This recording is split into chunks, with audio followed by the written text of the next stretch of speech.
This is the Sports Bash Warm-Up with Josh Hennig on 97.3 ESPN. Now, live inside the Matt Black Kia Studios, here's Josh Hennig.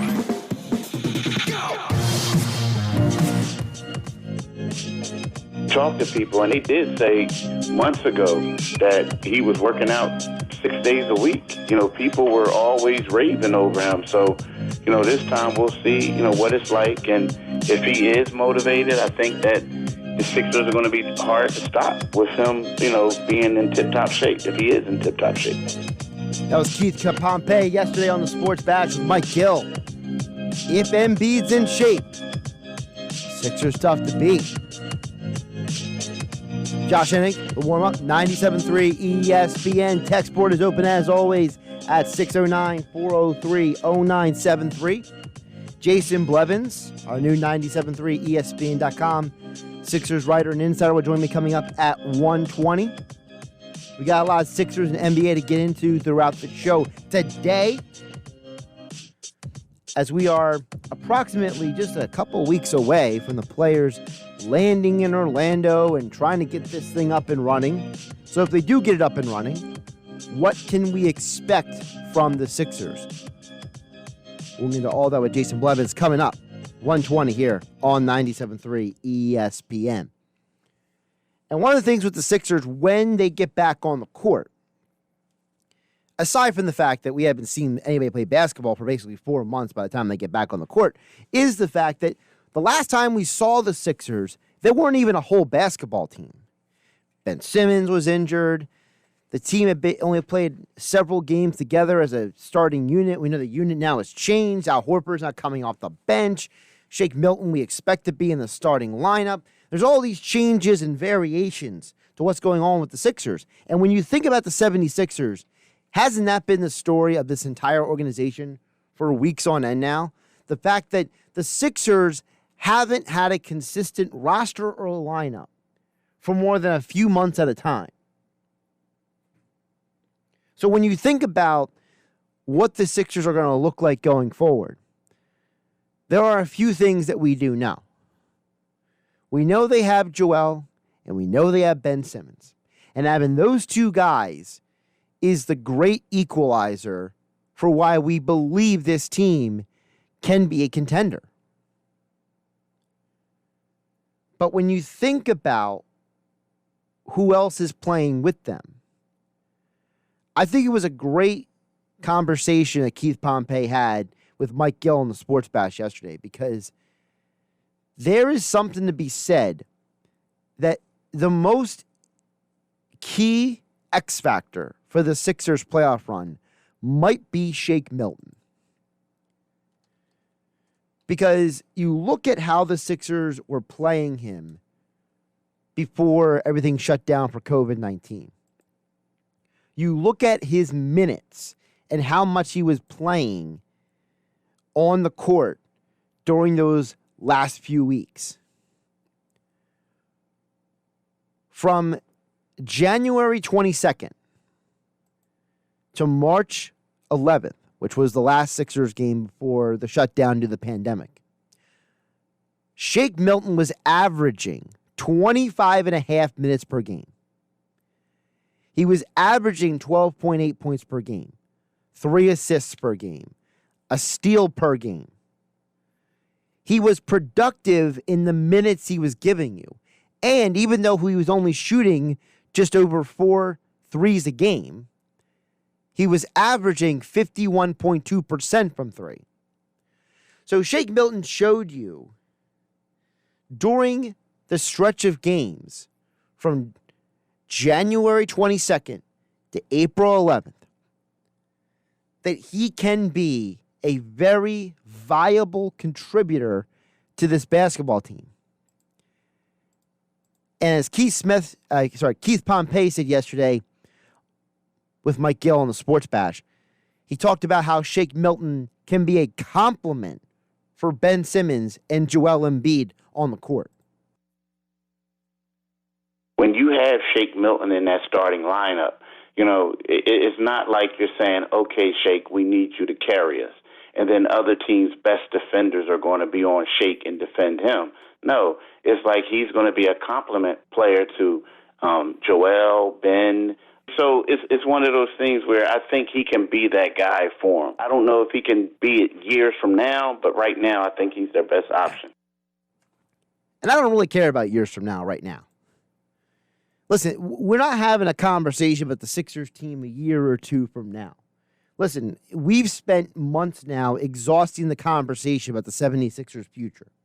There's no need to keep having that conversation. The conversation right here, right now, is about if these teams get back on the floor, what are they going to look like? How are they going to play? What can we expect from these basketball teams entering this bubble? And part of the expectation for these teams entering this bubble is this specific reality that when the 76ers are back on the court, we know that Shake Milton is going to have a role that was not there for him at the beginning of the season.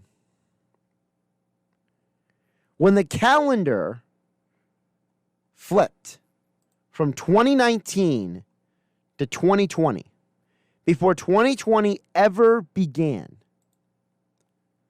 Shake Milton had only appeared in 11 games. So in all of October, November, December, the dude only played 11 basketball games.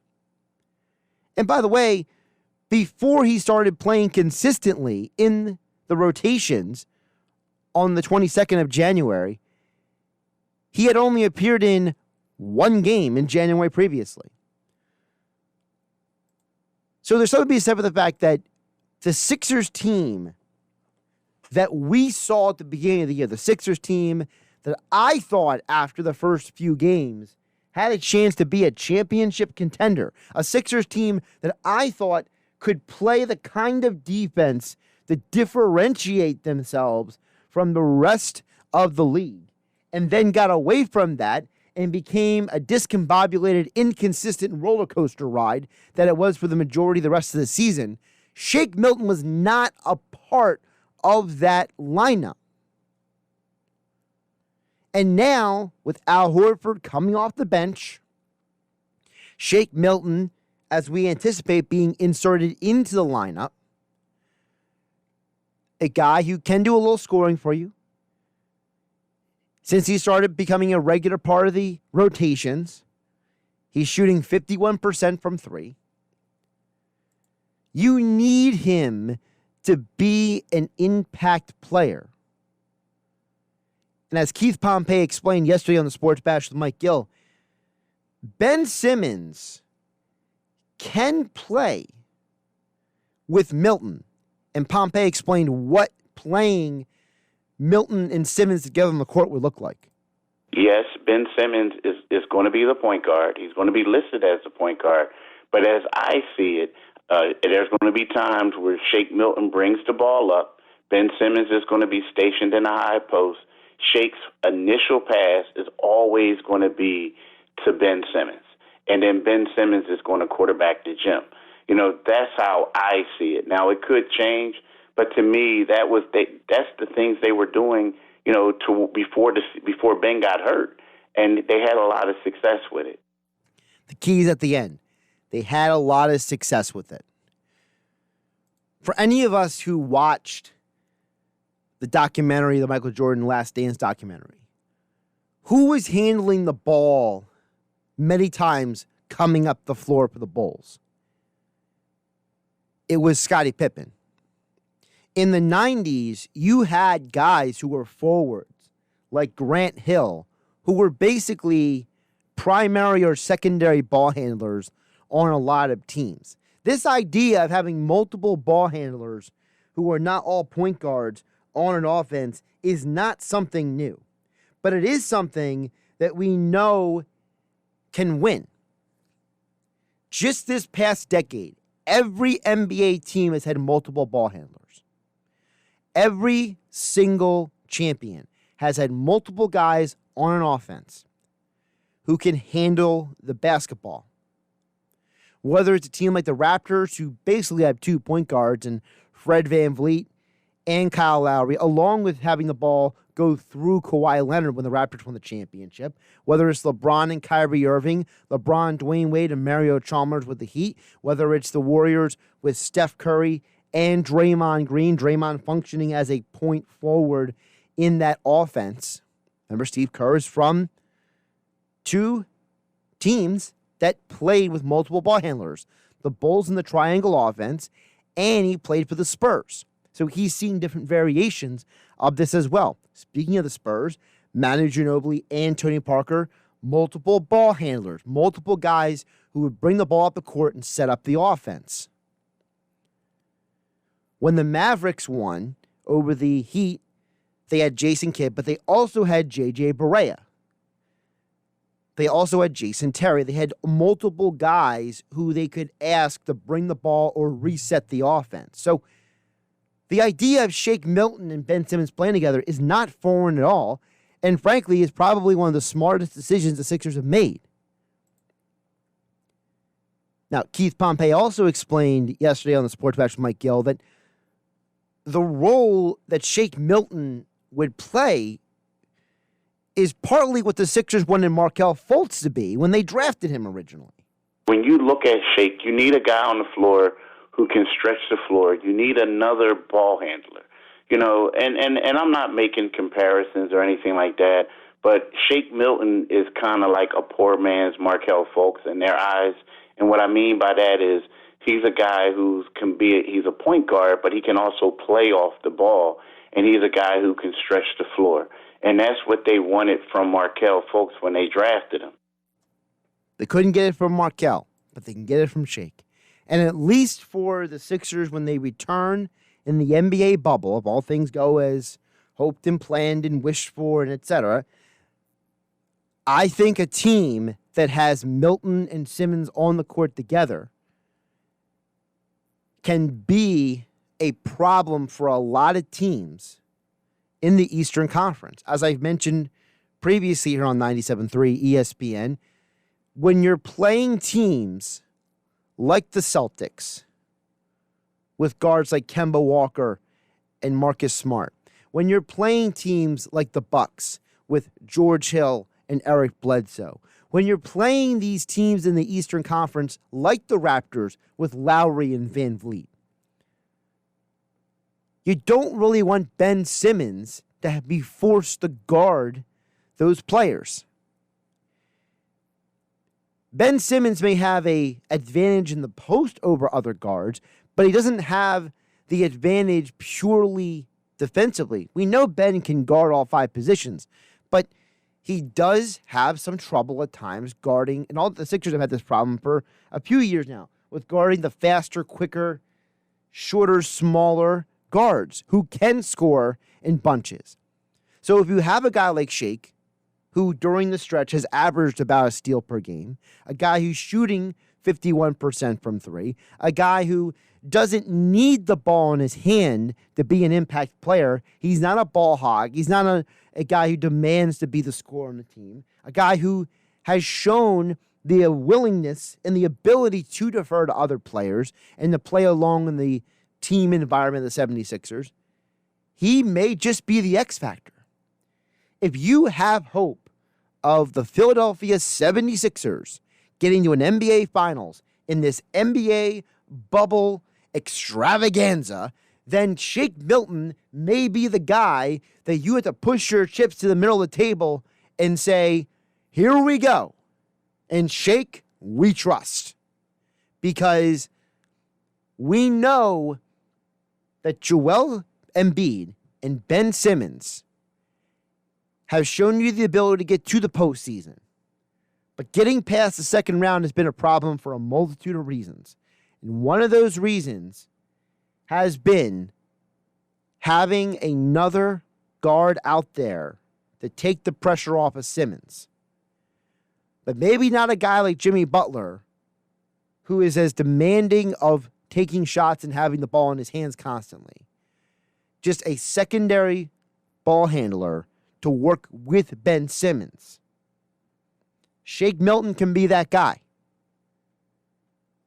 And they're going to need him if they're going to have a chance at making a run to the NBA Finals. Tobias Harris can say all he wants. I believe in this team. I know we can win a championship. I look into my guys' eyes, etc. Oh, I get it. They've all been talking on Zoom calls the entire offseason. But guess what? If the 76ers are 100% serious, they drafted Markelle Fultz for a reason. It didn't work out. But now Shake Milton can slide in and be that prototype. That is going to be a big deal when you go up against some of these teams. Because as I said, the Eastern Conference is full of teams with a lot of guards who can do a lot of different things. I'm not saying Shake Milton's going to shut down Kemba Walker and Eric Bledsoe and Goran Dragic, but he at least opens Ben Simmons up to be the defensive stopper with other players on the floor. For Ben Simmons to go mano-a-mano defensively with a Jason Tatum. For Ben Simmons to go mano-a-mano with basically whoever plays the wing for the Raptors. Heck, you could maybe even put him on Serge Ibaka if you really want to get creative. Maybe you say to Ben Simmons, your job is to go lock down Jimmy Butler. While that might terrify some Sixers fans, it might be the best option, honestly. And while Giannis is a force of nature, Ben Simmons is arguably in the same department when it comes to athleticism and strength and power. And if he put on all the muscle, it looks like he did. Hey, Ben Simmons has a fighting chance against Giannis. Text board is open, 609-403-0973. Josh Hennig hanging out with you on the warm-up. Jason Blevins, 97.3 ESPN Sixers writer and insider, joins me coming up in just a bit. Want to remind you, tomorrow, this week's Seize the Deal opportunity. You had a great deal last week. Well, this week's deal is with the Rife Bar and Restaurant. You can get a $25 instant voucher to Rife Restaurant and Bar in Atlantic City. A $25 voucher for just $12.50. That's right, half the price. $25, you only got to pay $12.50. That's this week's Seize the Deal opportunity.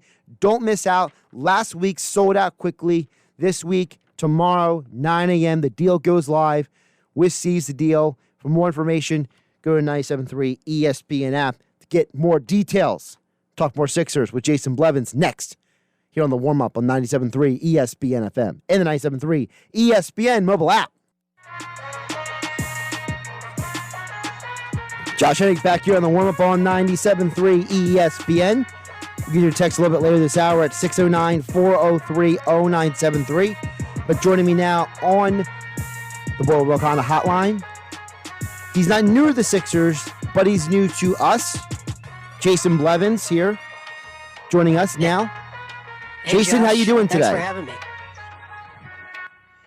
Appreciate you having me. I appreciate you jumping on. I know you got a busy day with all the Zoom meetings and everything. It feels like our entire lives revolve around Zoom meetings now. So, sports feels back. Brett talked yesterday, and we got to talk to Ryan Brokoff, and Ben Simmons is going to talk to us today at 1:45. So it's starting to feel like sports is coming back. And speaking of that, you have an article right now at 973ESPN.com talking about one of the bigger debate points for many of us about the Sixers, not just in recent weeks, but it feels like in the entire season, which is this difference between the road and home and the fact that when you're going to the Orlando bubble, there really is no home or road. It's a neutral site. So, you know, when you heard that the league was going to this bubble environment, Jason, what was your initial reaction about the Sixers in a neutral setting? Well, I've had concerns about the team for a couple of years. I actually talked to Joel last season, not this past season, but the season before, about how much he feeds off of the crowd in Philadelphia emotionally. And when I look at them, I see a team that really gets up for high-intensity situations, feeds off of crowd intensity, good or bad. It's not so much that they wilt under under crowds in away arenas that are really against them and really loud, that I think they do fine in those situations.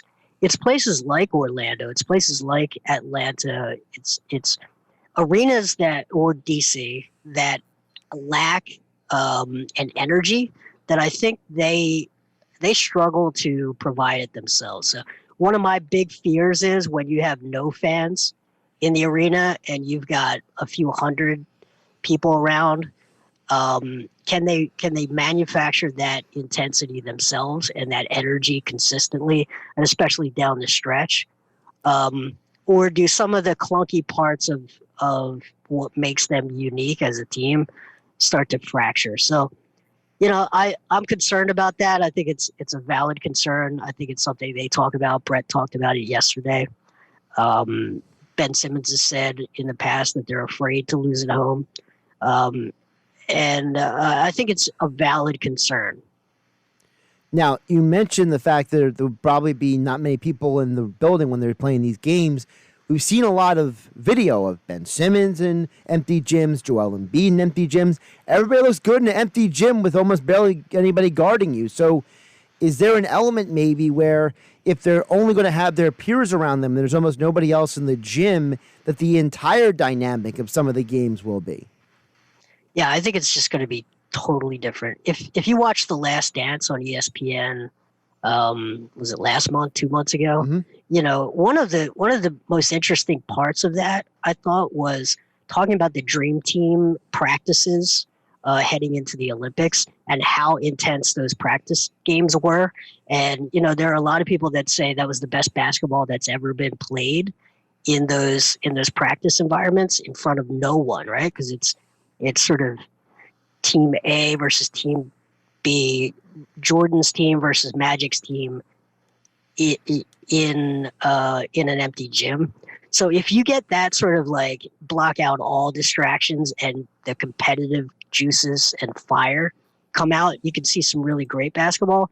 But not everyone has that inner fire. So I think what we're going to find out is who does have that inner fire, that inner competitive killer instinct, and who really needs to feed off of other things to get that. And it's just going to be one of the most interesting things for me to watch this entire bubble happen. I think we're going to see people in many different ways than maybe we did before. Jason Blevins joining me here on 97.3 ESPN. Make sure you check out his article, The Mystery of the Philadelphia 76ers Road Woes, right now at 97.3ESPN.com. Jason, you mentioned Brett Brown talking yesterday, and Brett Brown brought up a lot of things we've heard about Joel Embiid. He's in good shape. He's been working out. And I think we all know if Joel Embiid is right, if Joel Embiid is in shape, the Sixers team can go very far. But what happens if Joel Embiid isn't in as good a shape as we hope? What if Joel Embiid does get injured or has something happen to him? Like, God forbid he gets COVID-19. He has to sit out 10 to 14 days in the bubble. Then what happens to the 76ers, Jason? Well, I was on another show last night, Party on Broad, shout out Painted Lines, talking about Carson Wentz. And to me, it's the same conversation, right? So at the end of that, we said, well, what if Carson Wentz gets hurt? And it's like, okay, well then, all right. If you don't have a quarterback, you don't have anything, right? So if your franchise player gets hurt, then you're done. You're not going to overcome Kawhi and Giannis and LeBron. Assuming they all don't get hurt. So I think that a couple of things on the positive side are that Joel was actually recovering from an injury when the COVID suspension took place. So he's actually had access to the medical staff and the practice facility in Camden by himself really since March. So he's had every opportunity to stay in shape. And Brett said yesterday he is in as good a shape as he's ever seen him since he's been around him. That's his entire career. But empty gym shape and playing shape and 48-minute shape is different. So I would expect to see him ramp up slowly to the goal minutes load of 38, which is what Brett wants to play him in the playoffs, and I think they need that. Over these 8 games heading into the playoffs, I think you're going to see him ramp up, use that time to get into shape. But, if Joel, tears a ligament in his knee or, breaks his face, it's like you're only as good as your best player. And Ben Simmons is a fantastic all-around queen of the chessboard type player. But at the end of the day, you have Joel Embiid, and he's going to take you as far as you're going to go. Now, you mentioned Ben Simmons. We missed out to talk about him. If you go by, again, pictures online, he looks swole as anything. We know he's been working out with LeBron in L.A. And to me, the biggest thing about Ben Simmons, and I've talked about this previously, is that if there's anything beneficial to this pandemic, which obviously the whole world is struggling through it, but the one benefit is that if you're going to have Ben Simmons work out with anybody on earth who is not on the 76ers, wouldn't you want it to be a guy like LeBron? For sure. Yeah, for sure. Yeah, he is a master who invests so much time, energy, and money. Spends $1 million a year on his body, right? Keeping himself healthy. You could not pick a better mentor from that perspective, and from the mental aspect as well. I think LeBron is perhaps the smartest player or the smartest person ever to be involved in the game of basketball. And I don't say that lightly. I've followed from the Showtime Lakers all the way until now, and to me, he's one of the smartest basketball IQ people I've ever seen, and that includes.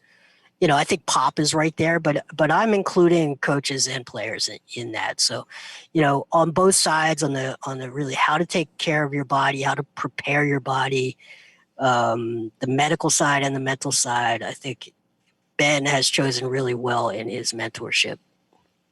What version of Ben do you think we're going to see coming back? Are we going to see an improved Ben? Because we know that this time off is basically like an off season. So is there a possibility that we'll get a next level version of Ben Simmons coming back here?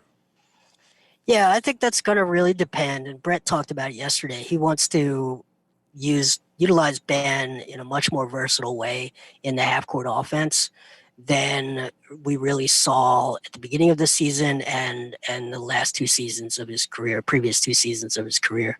So early on, Brett was adamant that Ben was the point guard. He was going to have the ball in his hands. But really, as the season progressed, it became pretty clear that he's very dangerous in a pick and roll. And there are some things beyond just hanging out in the dunker spot that they can use him with. So they're going to move him around. If Shake Milton and Josh Richardson and Alec Burks are capable of really taking on that lead ball handling, play initiation role in the half court offense, because Ben's going to run the full court. He's your guy in the full court. But in the half court offense, like the playoffs often do turn into, if those 3 guys can really be counted on to initiate good, solid possessions, then you've got now 2 weapons in Joel and Ben, and then Tobias Harris that can really just sort of stress defenses in pretty interesting ways. So I think there's a potential. It really just comes down to how much has he been talking to the coaches about these things? How much have the coaches really been in their playbooks rethinking these ways and communicating that to him? So I think we could see an improved version.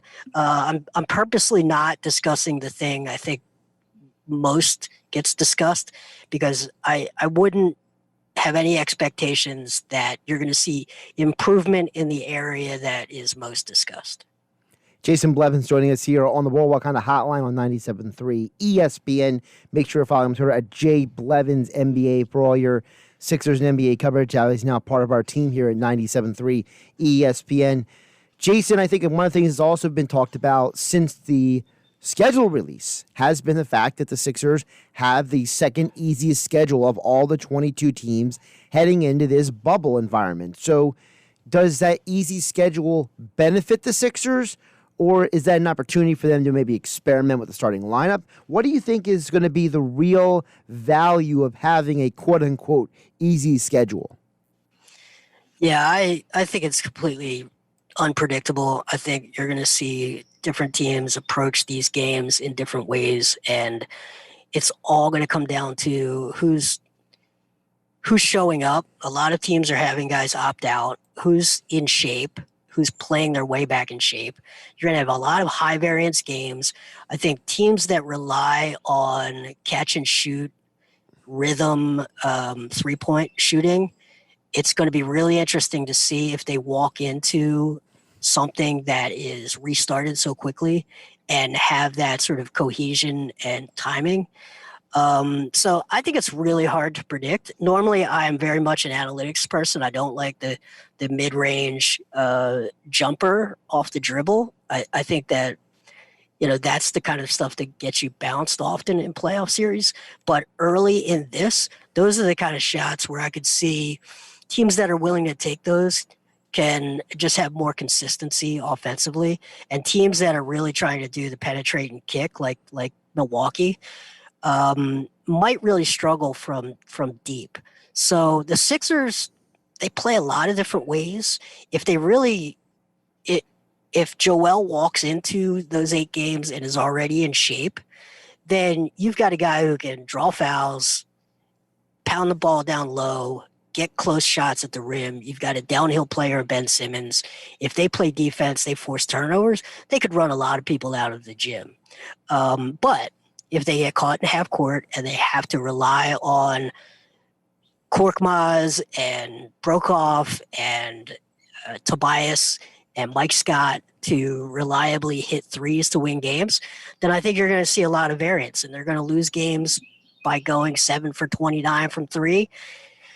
And they might win a couple of games getting hot. But I think you're going to see hot and cold shooting, and it's really hard to predict. So, a lot of people are saying 8-0 because it's an easy schedule. I think, 5-3, you should just be happy with it. As long as the team is gelling and coming together, I don't think the win-loss record matters all that much in those 8 games.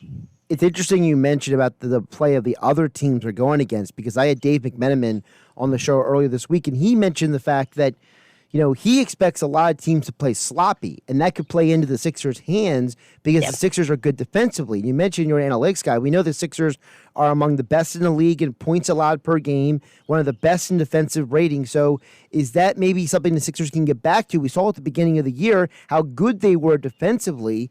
Is when they come back an opportunity to really even ratchet up that defense even more if other teams are going to take a while to get their offense up and running. Yeah, I think it's a huge opportunity for them for those 8 games to focus. So you want to see what you have in the younger guys as you head in to the playoffs. So Matisse Thybulle, who I haven't mentioned, who I think is going to be project as a really good shooter.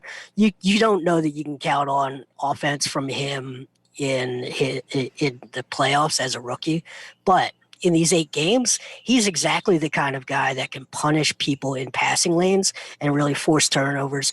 Ben is just, if you watch him this year, the biggest leap he made is he became this quarterback on defense. So he went from sort of defending the point of attack or taking on the other team's best player to sort of a hang back, watch the plays develop. Just like a point guard does on offense, he was able to sit back, communicate defensively, and manipulate the team and create a lot of nice things defensively. If you get that from Ben and you get Thybulle getting his hands on things, deflections, turning people over, I think you're just going to see real opportunity there, because if this team can get out and run, they can just flat out run people off the court. And then you have Joel Embiid as the defensive anchor. So even if these guys get to the rim, he's such a deterrent that is hard to practice against. Not many teams have a guy like that to practice against. So there's really no way to prepare for him.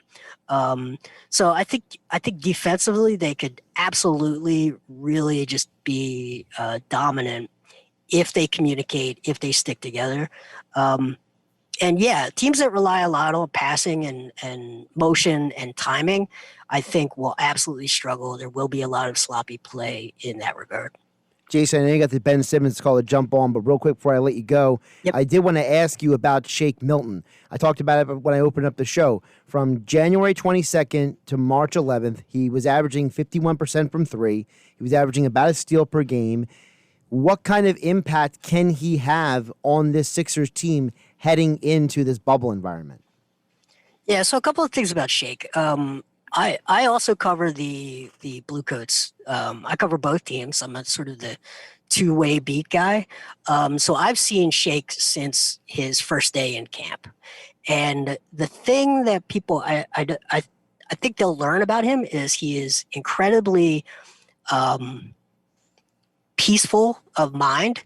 He is really hard to rattle. He is very focused.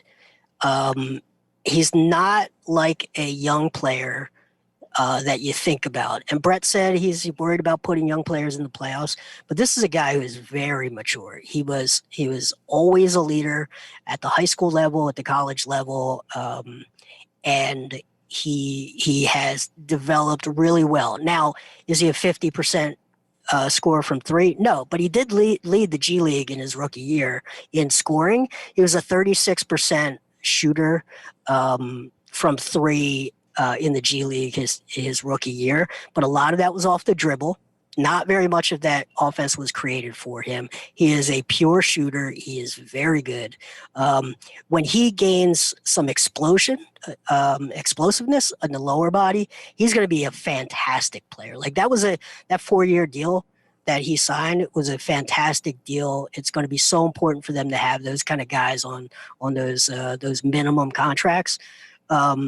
He just needs to develop strength, quickness, and explosion and burst in the lower body. So if he's been in the gym for the last 4 months and he comes out with a quicker first step, you're going to see a super valuable guy. He's Jason Blevins. Follow him on Twitter at JBlevinsNBA.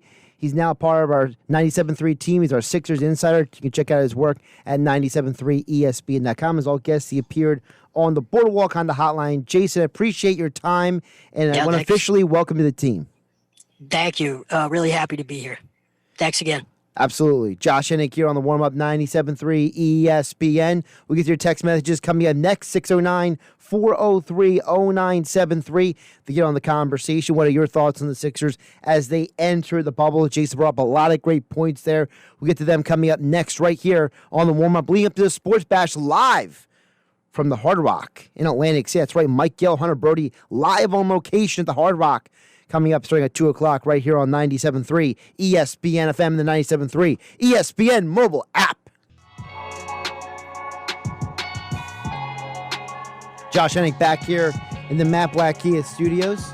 Coming up on the Sports Bash, the guys will be live at, the Hard Rock in Atlantic City. Hard Rock back open today.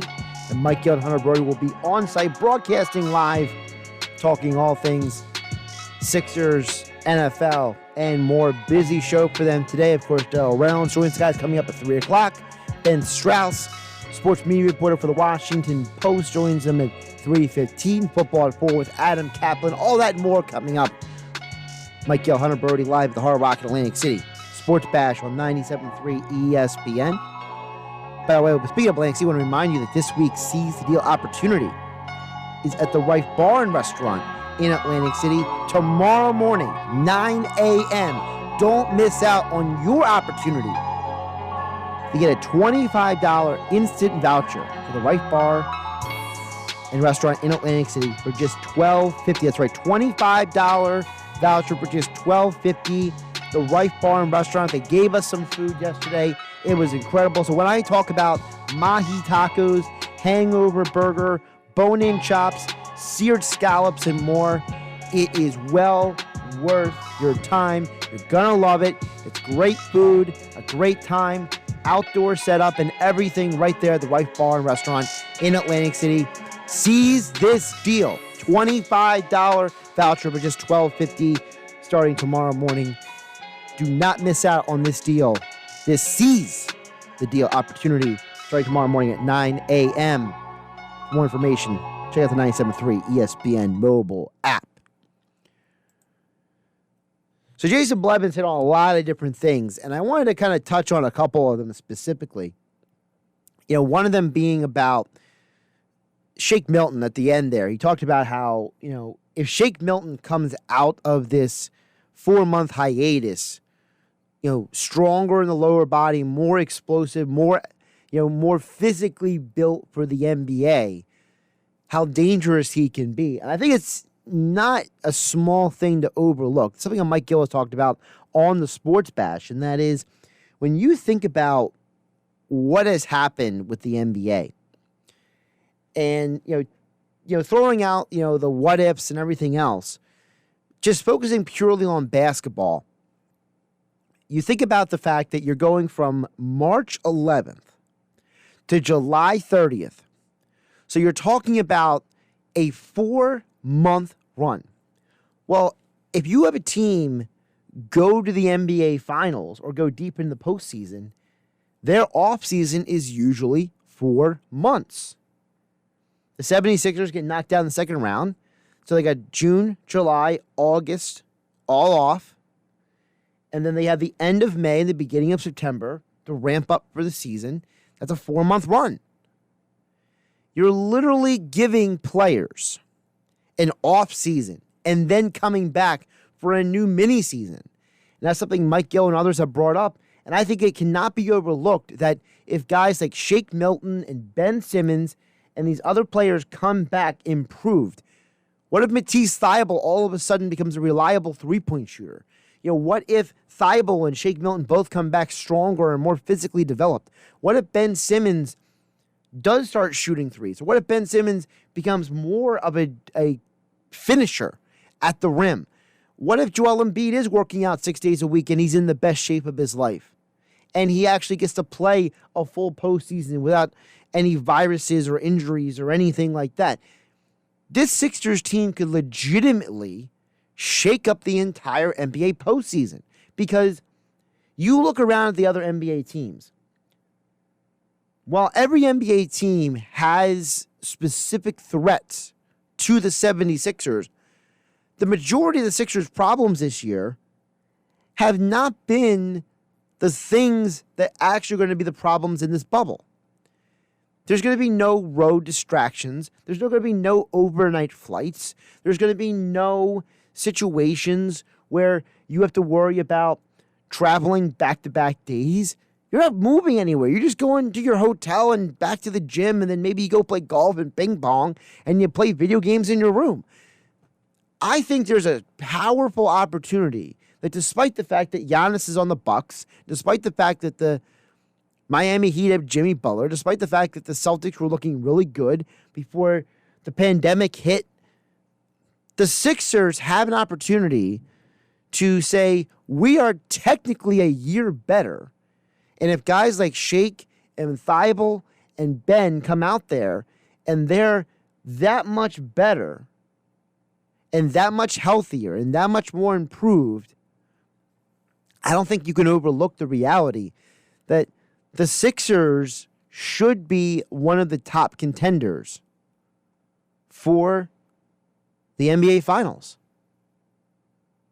I think that when you think about how the Sixers match up, and as I said earlier, if Shake Milton is in the lineup, you're going to be able to match up with the Bucks and the Celtics and the Heat. You're going to be able to match up with the Raptors. I would even argue that if it wasn't for Kawhi Leonard on the Raptors last year, they don't go to the NBA Finals. I don't think anybody's going to disagree with that. So you took him off the Raptors. You're going to tell me that if the Sixers and Raptors have a best-of-7 series, that you're picking the Raptors over the Sixers? Of course you're not, because there's no Kawhi Leonard there anymore. So when you look at the 76ers runway to get to an NBA Finals, if all things are equal and everything goes the way we would like it to and hope it will, then the only real obstacle is the Bucks. I personally think the Heat could cause some problems because I think Jimmy Butler does have a bit of a psychological opportunity to really manipulate Ben and Joel. But aside from that, I think the Bucks are the most dangerous team. And I think the Bucks have shown that they can win no matter what the environment is. And if they're clicking on all cylinders, they can beat anyone. But I would argue that the Sixers could be the same. And I think that when you think about what the Sixers have to do to win games, play good defense, go out there and have a balanced offense, I think that as long as they play up to their abilities and their ceiling, that this team may be near unstoppable. And I'm not trying to be overly optimistic. I'm just being serious with you. I think that if these guys play up to their potential, this is a great basketball team. The question is, will they play up to their potential? You heard Jason Blevins just say it earlier. There is something to be said for what version of the Sixers are going to enter this bubble. We've seen them on the road. We've seen them at home. We haven't seen them in a neutral environment where there's less than 100 people in the building, and they're just basically running a hyper-competitive scrimmage game.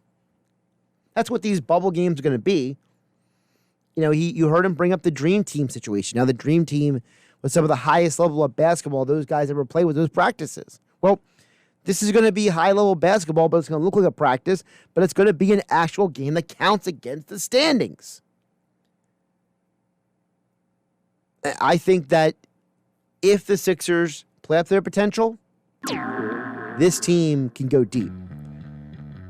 But if things don't go right and somebody gets injured, which I think is a serious possibility because you haven't played basketball for 4 months basically, or if someone gets COVID and has to sit out for 10 to 14 days, or if guys don't start hitting their threes, if somebody loses their touch from one round to the next from three, whether it be Furkan or Brokoff or Milton, if Joel Embiid is not as good a shape as we hoped he'd be, or whatever the situation is, Ben re-aggravates his back, then guess what? We're all going to be sitting here talking about a month from now and screaming from the rooftops, we knew this was going to happen, when we really didn't know. But hey, I'm looking forward to having those arguments.